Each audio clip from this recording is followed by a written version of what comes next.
Right, yeah.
Hey there, Mr. Tim. How's it going, man?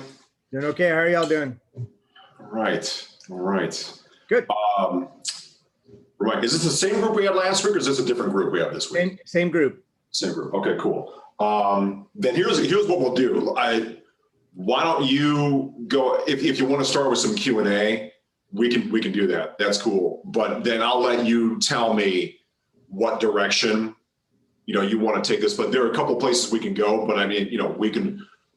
I'll let you tell me, how you want to attack that, and then we'll just go ahead and do it. We're probably not going to need the whole hour, honestly.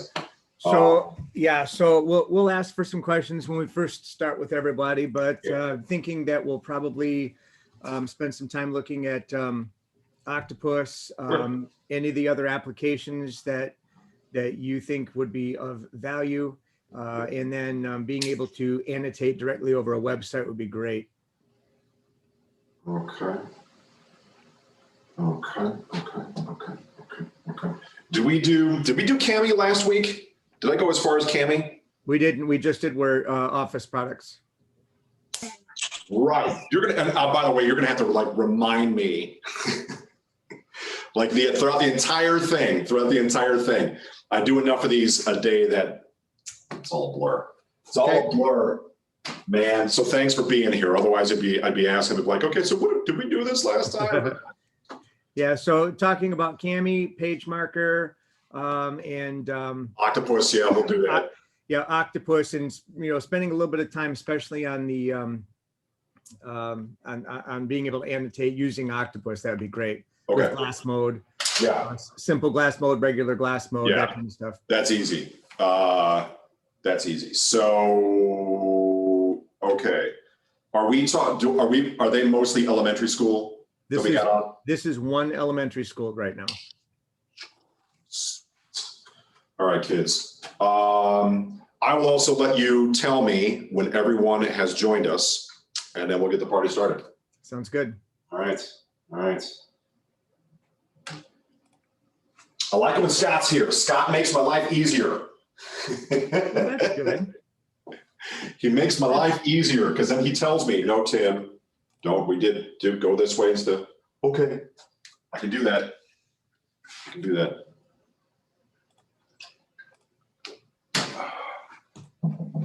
Okay, that's, I need, where's the dog at?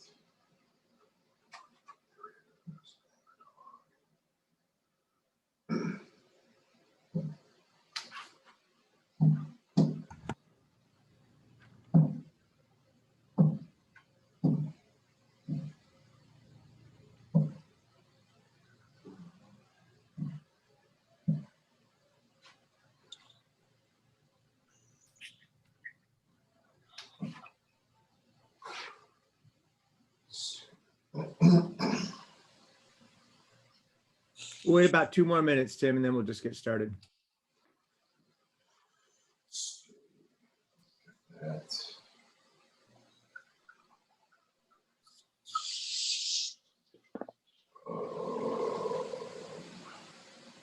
What was that?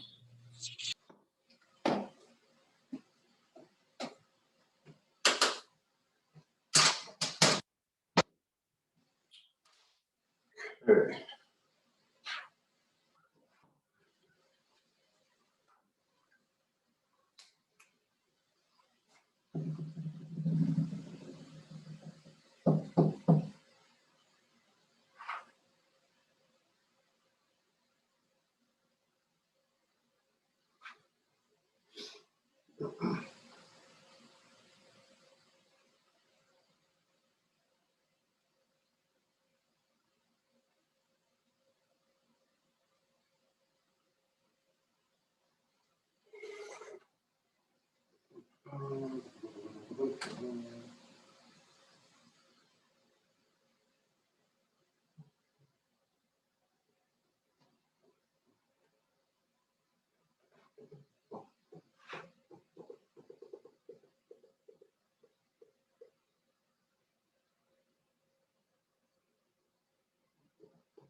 All right. Hey, Creekside teachers.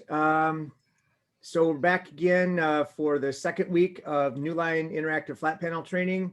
We're going to focus a little bit more on software today, the type of software that you would use in place of your smart notebook that you're currently using.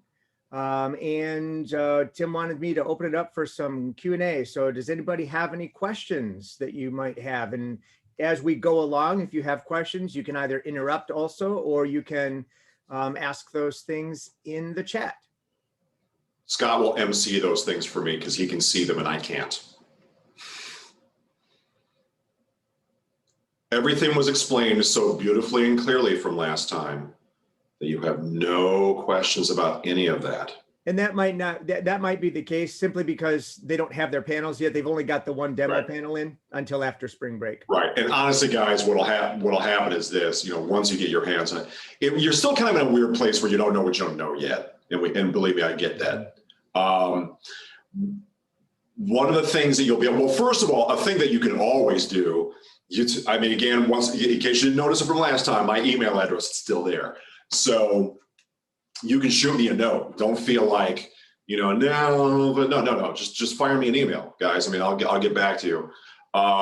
You can also pick up the phone and call me, although I'll tell you that email's a little better only because I'm usually doing this. so I'm usually, pick up the phone is just not something I can do, but if you can always shoot me an email and make that happen whenever you want. But we will also have additional opportunities to do some of this as we go down the road. And so don't feel like that this is the only time you're going to be able to talk to a Newline guy.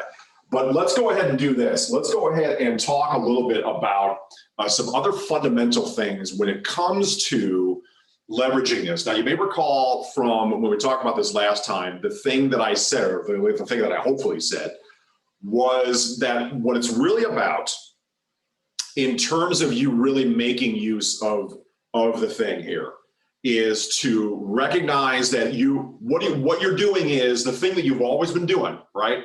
You're going to have some content happening here, and you're delivering that content to students. Now, before, when it was on a smartboard, you were going down a pretty specific lane to do that, because when you're on a smartboard, you're in Smart Notebook, and you create and or get and or deliver lessons in there, and that's what it is mostly. That's mostly what it is, right? And here now, the world is your oyster. So you have the ability to kind of spread your wings and fly a little bit, and you have opportunities to work with different types of content that come from different places. Now, we are going to talk about Octopus, because that is, we partner with Wisdom for their lesson creation delivery software. So it's in the same family as a Smart Notebook, Active Inspire, Mimi, all that good stuff. So a lot of those things will be kind of familiar to you, but it doesn't even have to be that. I mean, you don't have to run fancy software all the time just to do a thing.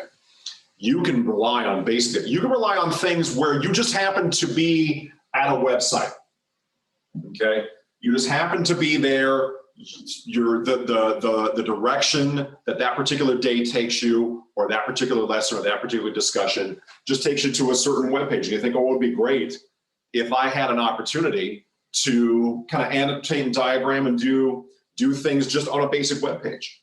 That's perfectly fine. And there are actually a couple ways to do it. Remember what I told you before. Again, I hope I told you this, but I'll tell you now, is that there are no wrong answers for having an annotation tool and using it. There are no wrong answers for that. If you can get ink on a screen, congratulations, you're doing the right thing. Okay, you don't even have to think any further than that. But what I will tell you, and what I will demonstrate for you, is that there are going to be instances where, yeah, you're going to have options, right? You're going to have more than one annotation tool that you can access to do a specific thing. And like I said, there's no wrong answer, but there may in fact be an answer that is more correct than the others. So let's talk about some of that. The web page is a very good example of this, because sure, I mean, I can go to the panel's annotation tools. Now, panel's annotation tools that annotate over anything. Remember our friend, the side toolbars, right? Button number 1 at the top looks like a pen coming down a screen. That gives us our whiteboard tools in screen annotation mode. Yay, so then I can do the what's, it's with the color and the thickness. You remember this part, right? Then I grab my thin writing implement, and I can just write all over that with such beautiful handwriting like that. There we go, okay?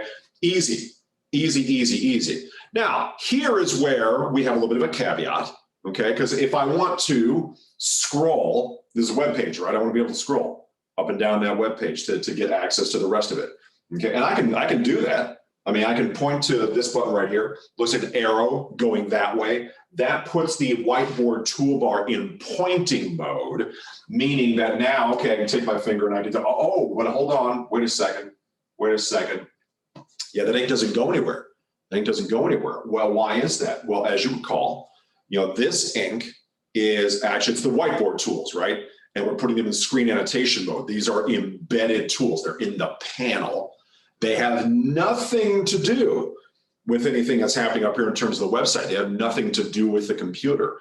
They are completely part of the panel. They lay on top. That's where the term overlay comes from, okay? So if we think about it that way, then this is never gonna stick to anything. Now, is it a big deal to be able to, I can just hit the clear screen button and then clear, and then I can go on, well, then I have to go back into pointing mode. Then I can go on to the next thing and then go back into writing mode and do it. That's fine. That's not hard, okay? I can do that, but that's not necessarily the most convenient way to do it, is it? I mean, is there a way that we could accomplish this in a way that's a little bit more convenient? Because maybe we can have the ink stick to those pages. And the answer is, yeah, we can do that. So there are technically a couple of ways, I guess, but I'll tell you what, the way that I happen to think is okay, and it comes from an extension that we add to Chrome, right? We add extensions to Chrome to give the browser more and additional functions. Annotation tools are included there, and there are lots to choose from. I mean, there are a bunch out there, but the one that I happen to think is okay is called Page Marker. Okay, Page Marker. You just go to the Chrome Web Store and you grab Page Marker from the Chrome Web Store like you do for any extension in Chrome. Okay, so you get the same way, and it's free. So why do I think that one is okay? Well, when you've got it added to Chrome, and I know it's hard to see these little buttons up here, but it's got a little highlighter pointing that way. And when you give that a touch, and then, hey, there it is. There's a little page marker window. It's very simple. It's very simple. There's a decent color palette that you can play with, but there's two tools, pen and highlighter. Give it that thickness right there, okay? And then you just do what you do, right? You don't even need to use the stylus for this. Just use your finger if you want to. So I'll go ahead and use my finger for that, but ooh, that's not the smoothest. That is not the smoothest tool to use. It's not silky smooth. That's okay. That's not really the point here. The point is when I scroll, when I scroll, yep, the ink sticks. The ink sticks. So that's the big argument for giving page marker a dance, is when you're on a regular web page, not a web program, not a web program. We're not talking, you know, like going into FunBrain, or we're not talking to going into Google Doc Sheets and Slides or Google Classroom or whatever. No, just a regular website. And you want to be able to annotate and then move through your content, have those annotations stick so you don't have to erase them, or maybe you want to keep them there so you can go back to them. That's a good way to do it. Page marker. Okay, so annotating over websites does not have to be a chore. But again, remember, listen, there's no wrong answer. Use the tool that you like. You get ink on a screen, you accomplish what you need to accomplish. But this is why I would consider this to be the more correct answer, because it does stick. Okay, any questions about that? Make perfect sense? Cool, okay. On to the next thing. So web pages, that's a thing, right? But it's not going to be the only thing in your lives. We know this. I mean, you're doing other things. You're working with documentation. You know, you've got content coming from other places. Documentation, though, that's a big one, right? Now, if we're talking PDFs, or we're talking Google Doc Sheets and Slides. We talked about the Microsoft Office thing where we did the annotations in Office, right? So if you are working now, if you're working in Office, cool, right? Word, Excel, PowerPoint, fantastic. I mean, we talked about being able to do the annotations there and doing that. If you want to see a review of that later, just let me know. We'll do a review of that. But if you're working with other kinds of documentation where those annotation tools are not built in, the Google universe does not have annotation tools built in. PDFs, Acrobat, Adobe stuff, generally speaking, do not have annotation tools built in. Okay, so what that means then is we have to continue to go with an alternative. With that in mind, and actually, here's the thing, just kind of as a review, I'll take the high road to Scotland here, because this, you know, once again, when you're at our website, you do have access to those resources, right? Oops, let me hang on one sec. One sec, hang on. Huh? One sec. Got it, boom, okay. So now, when you are at our website, one of the things that you can do is you can hit the support section, right? Remember I talked about Newline University, that's the online training portal. If you haven't had a chance to go register, so that you can access that whenever you want, make sure that you do that, because it's got all the little vignettes, as I like to call them. They give you primers on how to navigate around the panel. So that's always going to be available to you. So Newline University for that. And then teacher training resources. So this is the page that gives you access to additional resources, including content resources. Give that a dance. And then once again, we end up here, teacher content resources. This again is a page that you will want to bookmark, because this is where we put the repository of online tools that you can go and kick around whenever you gosh darn well feel like it. Because this is stuff, we get this from schools. They give us feedback. They say, hey, Newline, listen, we love this. And when we're on a panel, it's wonderful. We think you should tell other people about it. We're like, oh yeah, so what we put this page together is for that. If you are, and some of you may be familiar with this, I know schools that subscribe to it because it is extremely powerful. You don't have to subscribe to it. You don't have to pay for it. The free tools that they provide you are fabulous. So you can do a plenty with just those without having to pay for it. Now they do have wonderful stuff behind the paywall. You can get a free trial as a teacher. You're entitled to that, but you don't have to, okay? But if you're not familiar with Kami, get familiar with Kami. KamiApp.com is the quick way to get there. That is another bookmark worthy page, I would say. If you've never been here before, you create an account. You're not really creating an account so much as you are giving Kami your Google info, because that's what it does. It uses Google's single sign-in. That's good because that's secure. So you definitely want that to happen when you're doing stuff like that. So you sign in, you're effectively signing with your Google credentials. And that means then that if you've got if you do live some of your life, even some of your life, doesn't have to be your whole life.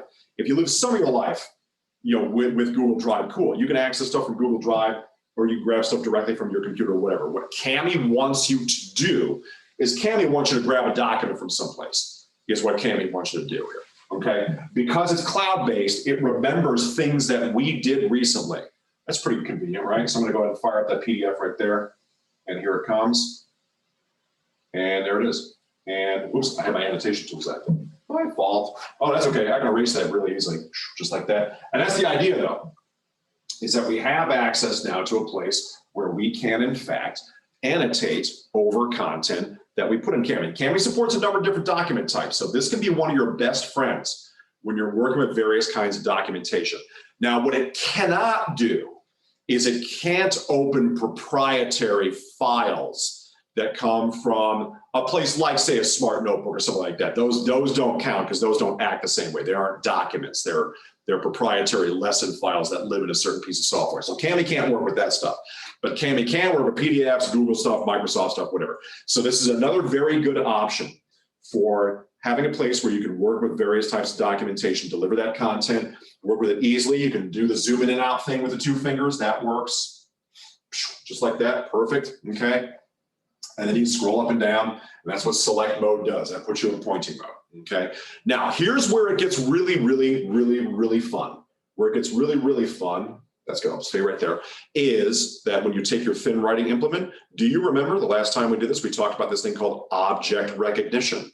Remember that? So if we take my thin writing implement, I'm gonna touch the drawing tool, I'm gonna touch, oh, there we go, stylus detected. Touch scrolling is enabled. Okay, so that means thin is right and thick is yeah.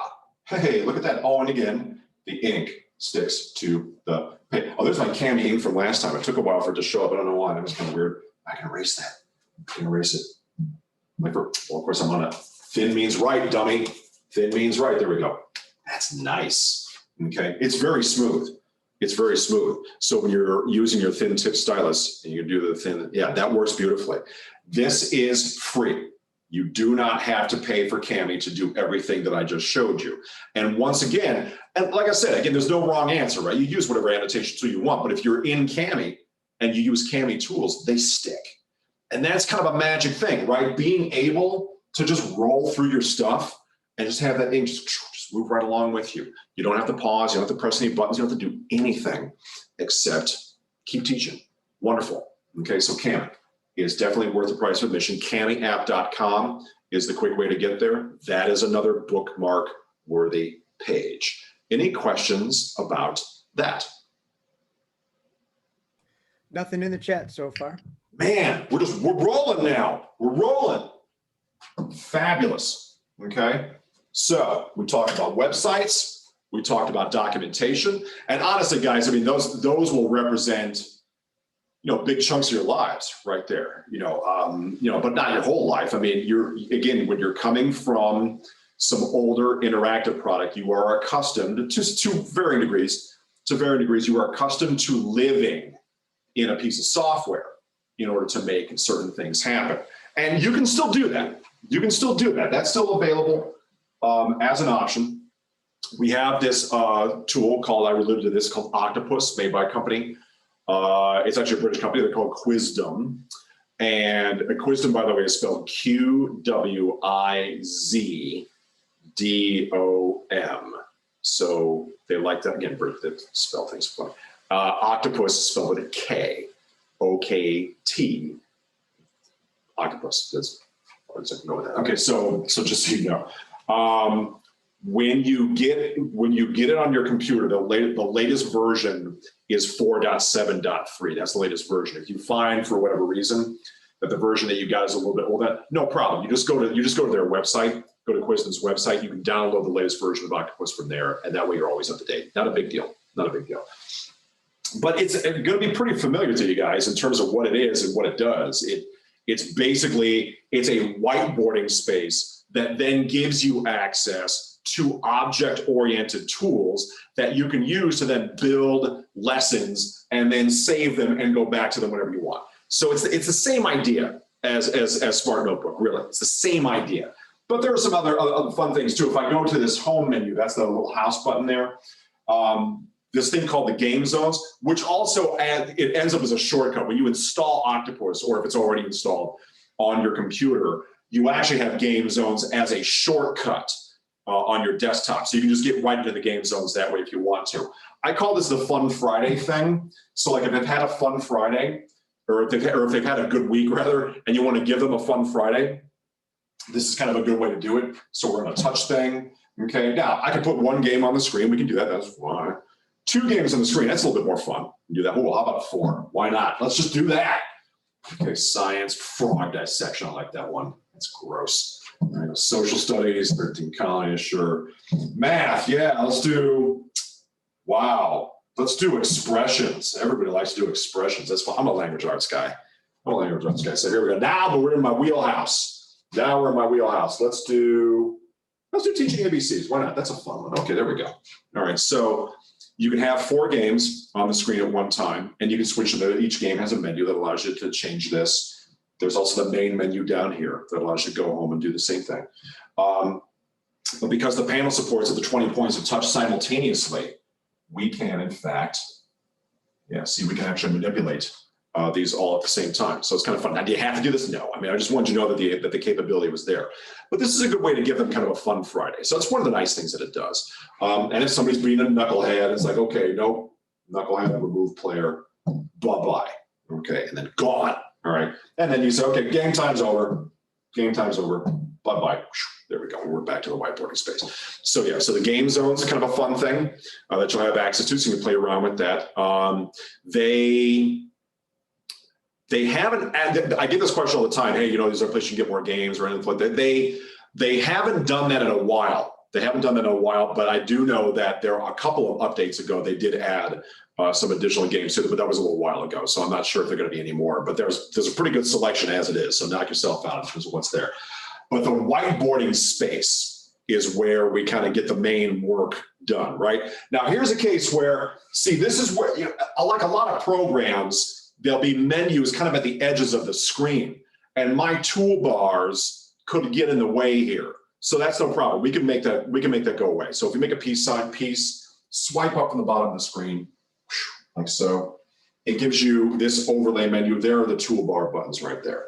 And so we can turn the toolbars off. So yay, so they're out of our way temporarily. So we can access the edge of the screen without having to mess with those. Fabulous. And so it's this, like I said, ladies and gentlemen, it's the same kind of thing. Now, one thing that's worth noting, don't get too excited about this, but one thing that's worth noting is if I go up here to open, the little piece of paper, let's go to open. What I can do is notice that, that a notebook file is one of the possibilities. So Octopus is capable of opening Smart Notebook files. Before you get too excited about that, the thing that you want to know is, and this shouldn't come as any kind of a surprise, when you do that, it is not going to work like it works in Smart Notebook. I know you probably would have kind of ascertained that yourself, but then the reason for that, of course, is that Notebook is a proprietary. It belongs to Smart. They're not going to make that easy, for other companies to use their stuff. And I'm not going to Smart. I mean, that's just, it's their stuff, So when you open a Smart Notebook file in Octopus, what it's really going to act as, it's going to act like a template.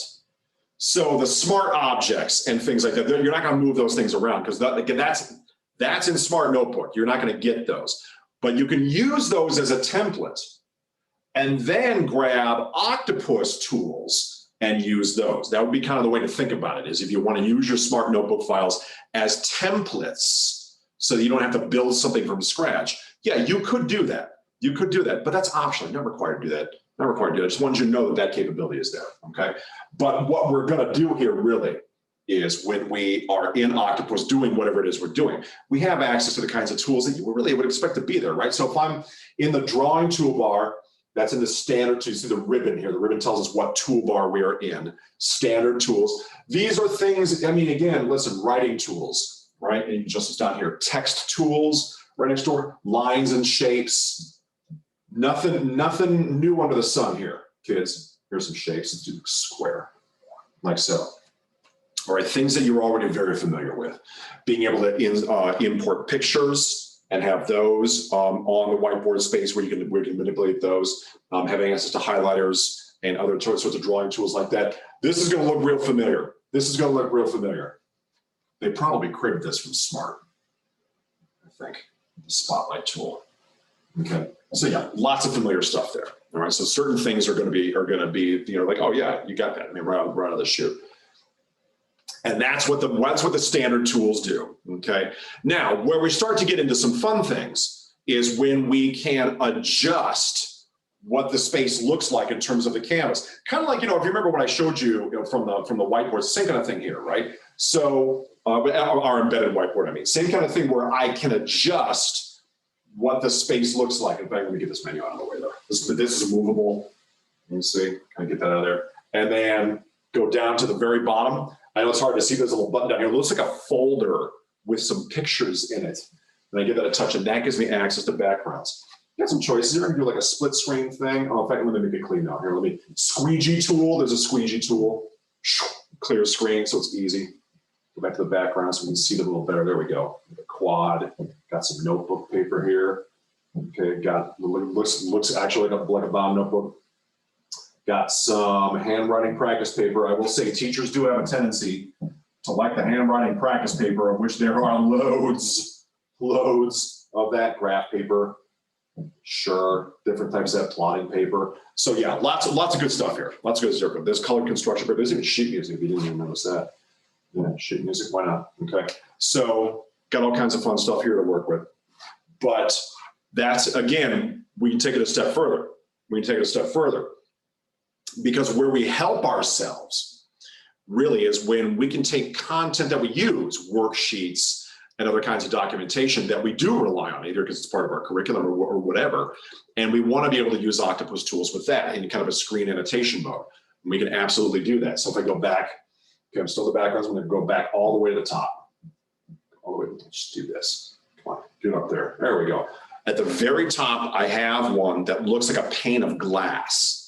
And that takes us from what's known as glass mode. So glass mode is the screen annotation mode for Octopus. So I can have a piece of content like this PDF here. I call this Angry Dog. So Angry Dog is mastering the use of adjectives. And sure, I could take a writing utensil and we could write in the boxes. That's fine. But here's where I could, in fact, leverage the tools in Octopus, object-oriented things. So if I go to the little wrench and screwdriver here, that gets me back to my toolbar. And then if I touch the ribbon, okay, now that gets me access to subject-specific tools. So I've got math, I've got literacy, geography, science. I've got some other lessons that I can get access to. You can get access to some free lessons on their Octopus Blend portal. But a lot of that stuff is behind a paywall. I just wanted you to be aware of that. But there are some freebies that you could get if you wanted to explore that. But again, you don't have to do that. You can just use some tools ad hoc. So I'll go to literacy, okay? And then here I've got my tools. If you live in, if you're in the math and science world, there are all kinds of tools here. There's rulers and compasses and protractors and molecule builders and periodic tables and just stuff. If you're like me, you live in the language arts world, we have words. That's what we got. We can make that work though. I got a word builder. Look at that. Okay, I'm gonna move that up there all the way. Perfect. All right. Now, one of the things that's nice about Octopus is that you can actually combine certain objects to turn them into something else or to expand on them. So I'm gonna drag letters onto the screen like this, and I'm gonna make these, I'm gonna make them hug nicely like that. And then I can build individual words. Nice. Okay. So yeah, so we can add some object-oriented things to this. Here's another thing I can do. I'm gonna get rid of the word builder for a second. I'm gonna go to this thing called the word vault.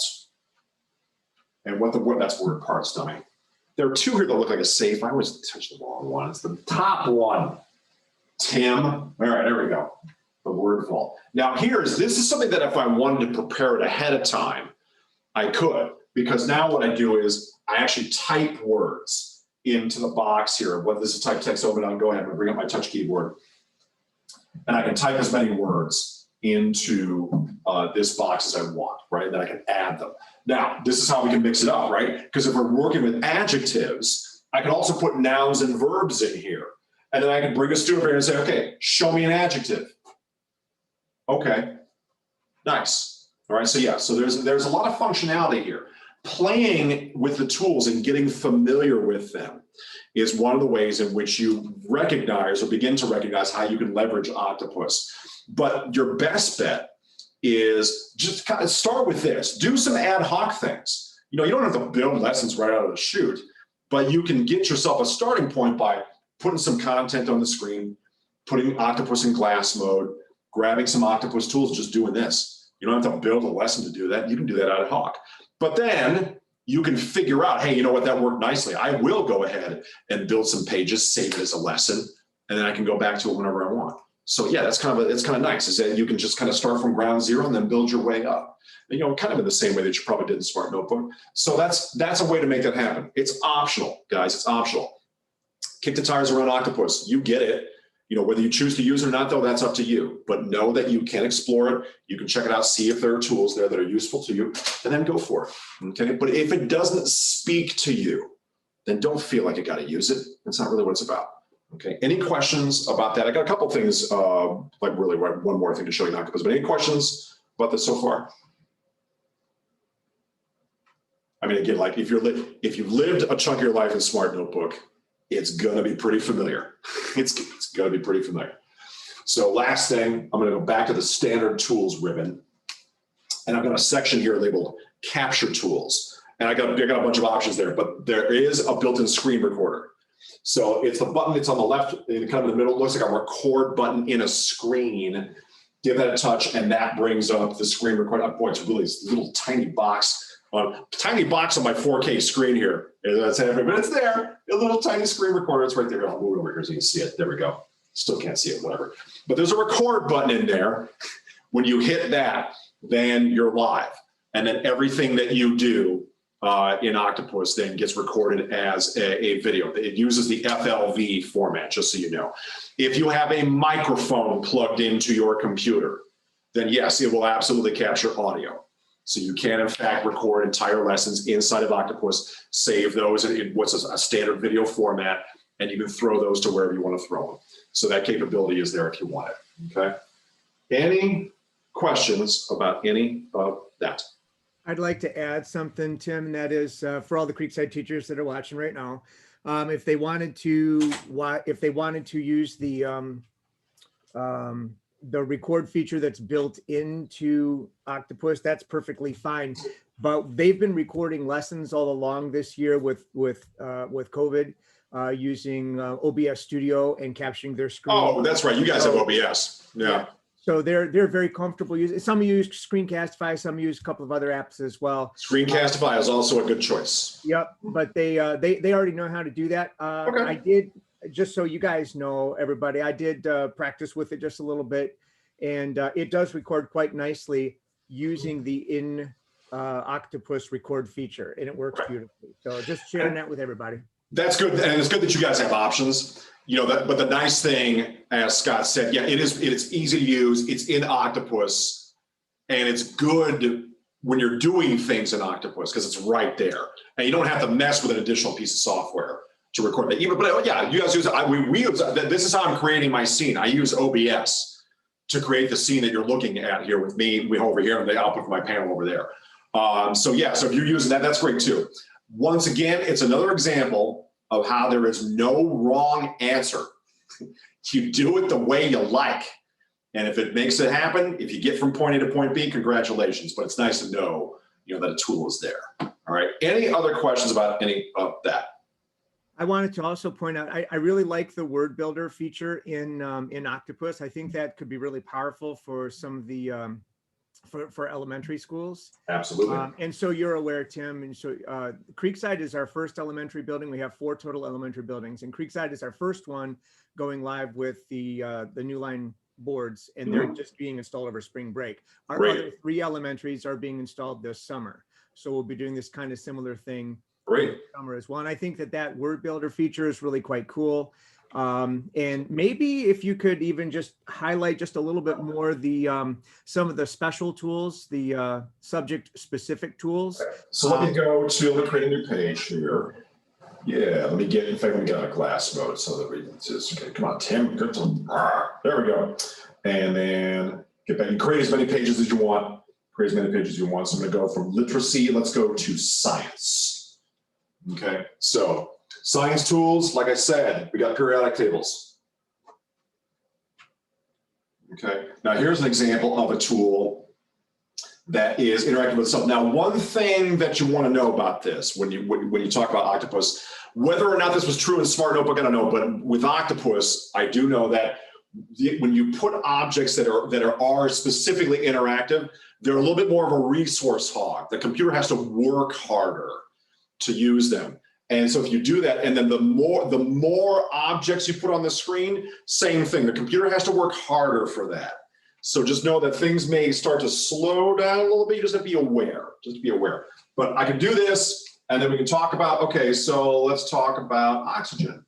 Great, so I'm gonna go ahead, I'm gonna highlight, oh, nice, okay, that's cool. And then I can move this down here, or if I just put it right there, that's good enough too. And then I can actually, I can expand that so we can talk about what that is. Okay, what does O stand for? O stands for oxygen. Oh, cool. All right, well, what else can I do? Okay, then I can grab a molecule builder. Oh, this is kind of fun. So what I can do is I can let's take two of these, okay, like that. I'm gonna put that guy over there, and then I'm gonna use, because it wants type text here. Okay, that's cool. I'll bring my touch keyboard. Let's name these H. Okay, let's name this guy O, like that, and then we can call this water. Now this part takes a little bit of practice. Being able to kind of grab an edge and then connect. Like, whoops, like I said, this part takes a little practice. I don't always get there. I got it. I'm such a pro. There we go. Oh, okay, so what is this? Well, I can grab my pen, and then I can make it a little bit thicker like that, and we can call it, maybe not that thick. Okay, and then we can call it H2O, like that. Because, yeah, that's, again, it's, the tools are there, right? The tools are there. You know, you get to make decisions as the teacher on what will be what will be feasible, okay? What will be feasible, what can I accomplish? And then is that gonna be impactful? You know, do I have opportunities to bring my students up here and be able to do that? I showed you one example though with the word vault, right? So you put some words in the word vault and bring a student, okay, yeah, let's drag an adjective onto the angry dog. You know, that sort of thing. You know, those are the sorts of things that we can talk about. And I could save this whole thing as a lesson. I'm going to put that in air quotes. I could save this whole thing as a lesson, or just, I call it a presentation. And I can always go back to it later. So these tools then are right there. I've already put them on the screen the way that I want to, and then I can save it that way. And I can always go back over and over again. And again, it's kind of, you probably did pretty much the same thing in Smart Notebook. You know, you did a thing and you're like, hey, this is cool. So you saved the template of that thing. So you go back over and over again as often as you want. So that's really the main thing here. And Octopus does have some fun tools. I mean, they work pretty smoothly. Again, right now my computer is okay. The way you can kind of tell is like if you do, I kind of like this, the periodic table, because it shows you the spinning molecule, which I think is kind of fun. If that guy starts to stutter or so, then you know that, okay, it's like, okay, maybe I've got as many objects on the screen that I can get without the thing completely bogging down on me. But that's kind of the only thing that you want to be aware of is the more objects you put on the screen, the harder your computer has to work. And so let's do, for fun, let's do this. I'm going to go ahead and bring up another, get my pointing tool back. There we go. Okay, blank page. Let's go to math just for fun. Math, again, you get a lot of tools here. Again, rulers and compasses and protractors and stuff. But it also has a simple play. It is a simple play, just a number builder. It's the same kind of a thing here that we can do with the word builder in the language arts piece. So I can drag numbers on the screen. Okay, like so. I can grab some operators. Here we go.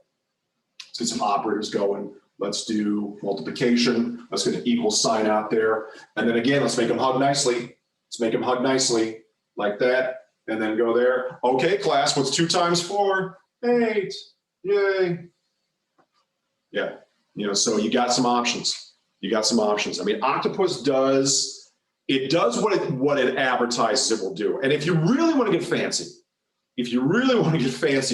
it does have a polling feature that you can use. And there's an app out there called Notes Plus, I believe is the end user app, where you can do some real-time in-class polling. If you build lessons, that will do it. You actually have to build lessons that will do that.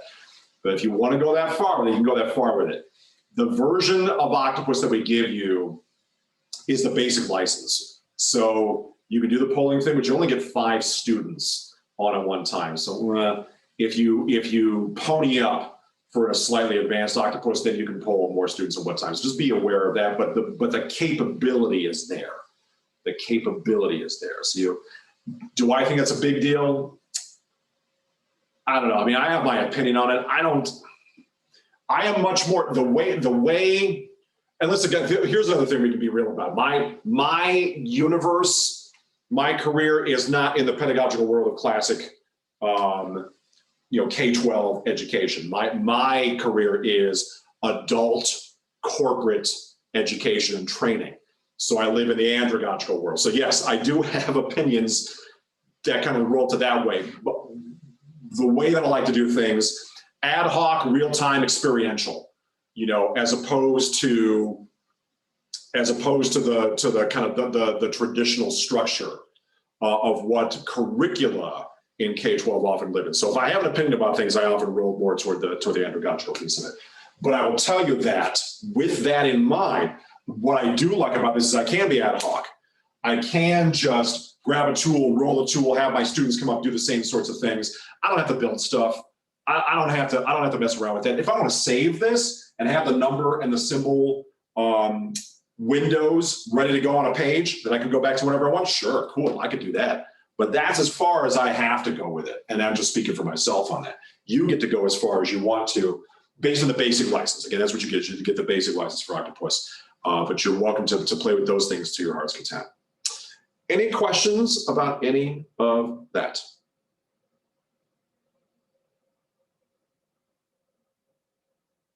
Beautiful.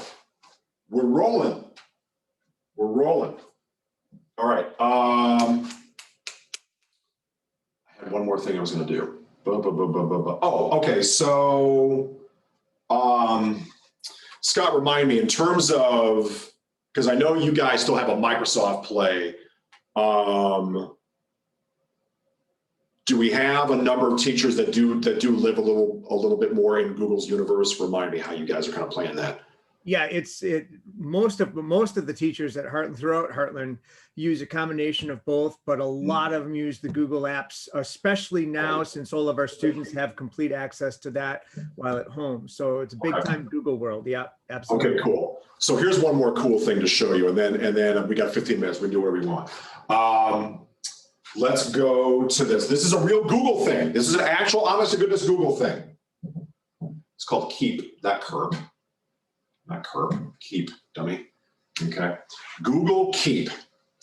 It is effectively part of the G Suite, so I think your students should have access to this. Now, if we're talking about younger students, if we're talking like K through, I don't know, I'm just going to arbitrarily put K through 4.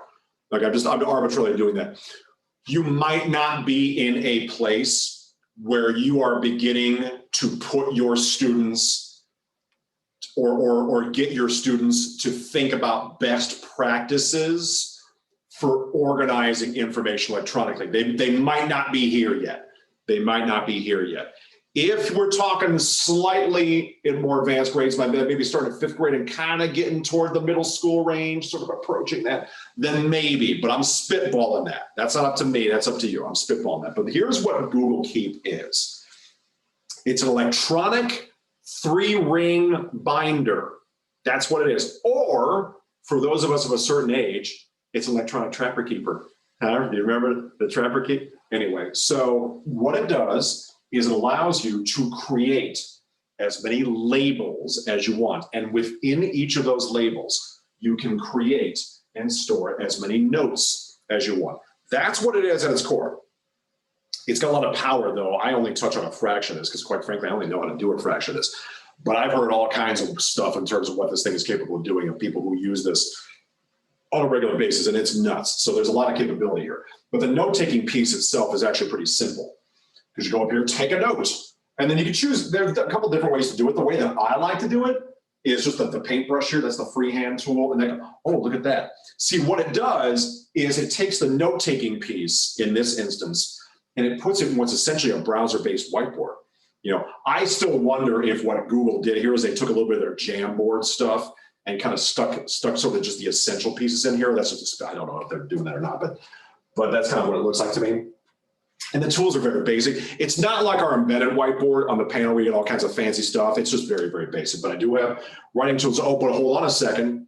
Maybe the object recognition thing, does that work? Well, let's find out. So let's do this. Good tool, good. I like that thickness. That's fine.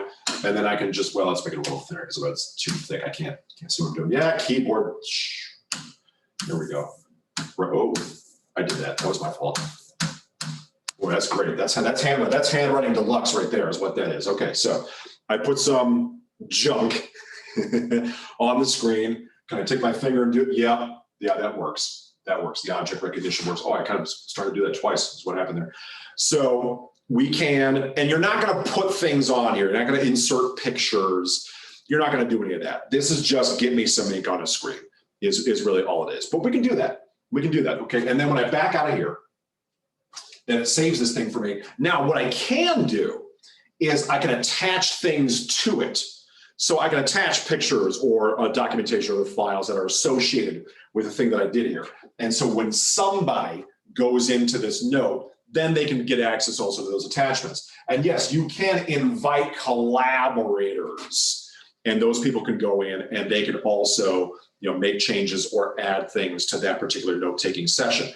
That's pretty cool. So there's some power there. There's some power. I've heard things like, and I haven't tried this myself, but if you scan a handwritten document into Keep, there's an OCR piece where it will do handwriting recognition and then give you typed text. It was like, whoa, okay. Like I said, I haven't tried that myself, but I've heard things like that. So there's definitely some power here. So this is a great place for you to go. But it's also, again, if your students are approaching that level where they begin to work with more documentation oriented things and the best practices for organizing their lives electronically, if that starts to become a thing, Google Keep then is also perfectly appropriate for them as well. So that's kind of a cool thing about it.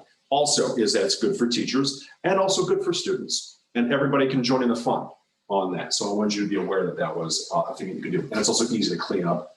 I think that's a messy thing. Let's get rid of that. Nice. Okay. So yeah, Google Keep is another good place to go if you do live a Google life. You can definitely make things happen here as well. Any questions about any of that?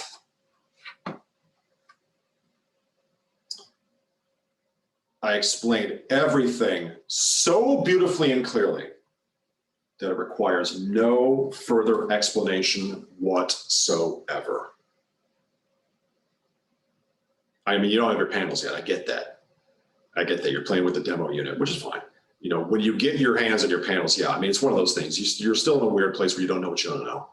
And that's fine. That's fine. I mean, what we want to do here is we just want to give you a head start. That's what this is about. Give you a head start so that when you do put your hands on your panels, you don't have to feel like you're starting from ground zero. Now, I owe you a video from last week, and then I still owe you that one. I'm going to get that to you, and then the video from this session too. So if you want to go back and review some of the things that we talked about, we can absolutely do that because you'll have the links to both. Any final questions, comments, concerns before I release you back into the wild?